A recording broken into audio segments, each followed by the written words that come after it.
Welcome back to The Explainer. Okay, today we are breaking down a financial journey that honestly shatters pretty much every myth we've ever been fed about saving money. We're going to dive into the incredible story of Kiara. She is someone who actually managed to build a massive, fully funded, one-year emergency fund on what most people would consider a pretty low income. And she did all of this to finally escape that low, constant, grinding hum of money anxiety that just follows so many of us right to sleep. So if you've ever felt like true financial security is this VIP club only reserved for the super wealthy, or you think saving big on a tight budget is literally impossible, well, you are absolutely going to want to pay close attention to the strategy we're unpacking today. So let's just get right into the core mystery here, right? How on earth do you save a full year of expenses on a $50,000 salary without getting a side hustle, without working yourself into total burnout, and without some secret inheritance dropping out of the sky? I mean, it sounds like an impossible riddle. Because let's face it, most financial advice out there basically makes us feel like we need to instantly double our income or launch like 3 new startup businesses just to get a single month ahead. But today, we're going to see how reaching this massive, life-changing level of security is entirely mathematically possible on an average or even low salary. And it all starts by just completely restructuring how we view our money. Look, for most of us, when we hear the advice, you need to save a full year of expenses, our brain just immediately pictures our entire annual salary. If you make $50,000 a year, the mere thought of stacking up another $50,000 in cash just feels, well, completely absurd. It feels so wildly out of reach that your brain just slams the door shut before you even take step one. You're sitting there thinking, are you kidding? I can barely survive the month. How am I going to replicate my entire yearly salary? And so what happens? Most people just give up and never take a single step toward it. But here is the total game changer. Kiara read this one sentence that completely flipped the script for her. The sentence was, "An emergency fund is not a year of your income, it is a year of your expenses." Think about the stark contrast between those two targets. Those two numbers sit so much farther apart than anyone ever assumes.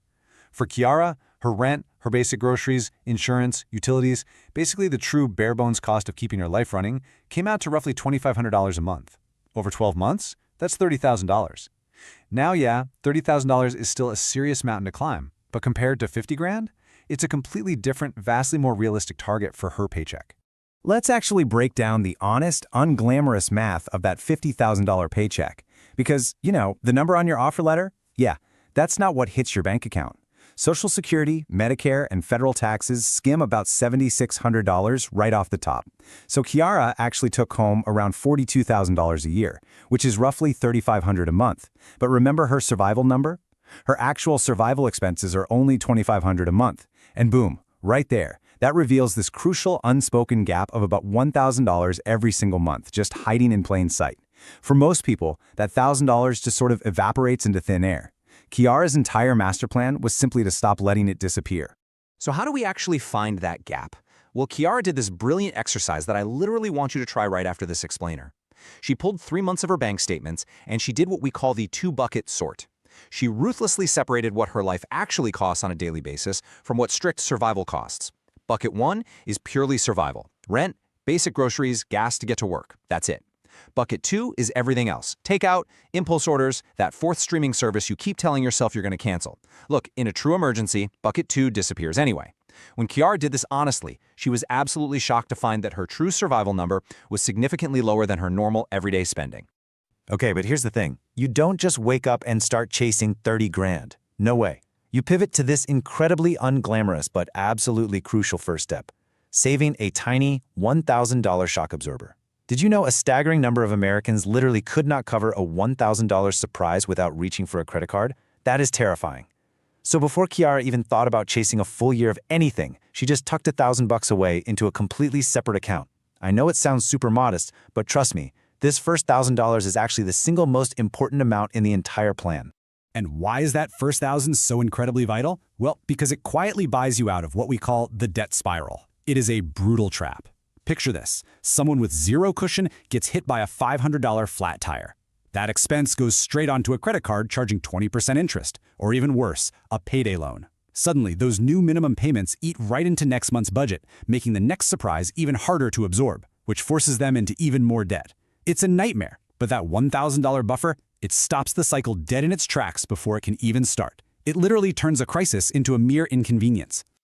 Now, you might be wondering, okay, but where did Kiara actually find the cash to build this up month after month? She basically pulled 4 massive, realistic levers. First, housing. She lived with a roommate, keeping her rent well below the city average, which saved her around $500 a month right there. Second, her car.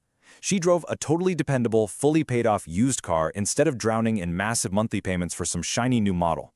Third, food. She realized $12 at the grocery store fed her for days, while $12 on a delivery app fed her exactly once. And finally, subscriptions. She audited all her monthly recurring charges and just axed the $150 a month that was quietly bleeding out of her account. When you do all that, suddenly saving $1,000 a month isn't a fantasy anymore. It's just simple arithmetic. To really put this into perspective, let's compare Kiara to her coworker, Byron. Now, Byron makes a fantastic $90,000 a year. Kiara makes almost half that, at $50,000. On paper, Byron is the absolute office success story, right? But underneath it all, Byron is saving a measly 5% of his income. That's about $375 a month. Meanwhile, Kiara is quietly funneling over $800 a month into her savings. The lower earner is literally outsaving the higher earner by more than 2 to 1. It is wild, and it absolutely proves that having a high income does not automatically equal high savings. So what happened to Byron? Well, he fell headfirst into this trap that honestly catches high earners more than anybody else. It's called lifestyle creep. Every single time Byron got a raise, he just silently upgraded his life. You know, a slightly bigger apartment, a slightly newer car. The result? He felt just as stretched and broke at $90,000 as he did at $60,000. Kiara, on the other hand, deliberately fought this. When she got a small pay bump during her 3-year journey, she didn't touch her spending habits at all. 0 upgrades. She simply raised her savings rate. Because a raise you never see in your checking account is a raise you can never lose to a slightly fancier version of your own life. All right, so knowing where to find the money is one thing, right? Actually keeping it, totally different story. Listen to me, if you try to save whatever happens to be left over at the end of the month, you are going to fail. Why? Because there is literally never anything left over. Life always finds a way to spend it. Trying to rely on sheer willpower 20 times a month is a total losing game. Kara's massive secret? She flipped the order.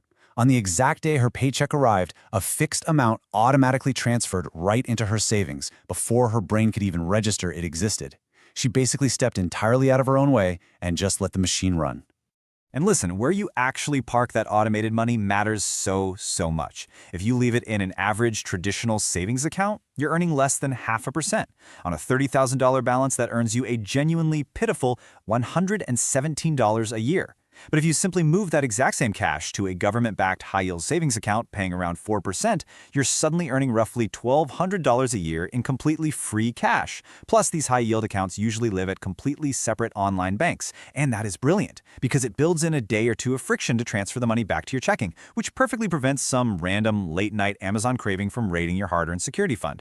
Now, as this fund starts to grow, you're going to feel this constant low-grade pressure to spend it. I mean, we all do it. Suddenly, random sales look like once-in-a-lifetime opportunities, or a weekend getaway just feels so deserved after a long month. To fiercely defend her fund, Kiara used a strict 3-part test. For an expense to even touch this money, it had to be urgent, necessary, and unexpected, all 3 at the exact same time. If it fails even one of those tests, nope, it's not an emergency, it's just a regular purchase wearing a costume. Which actually brings us to a huge trap that completely sinks so many savers, and that is confusing predictable costs with genuine surprises. Let's get real for a second. Your annual car registration is not a surprise. The holidays happening every December? Not unexpected.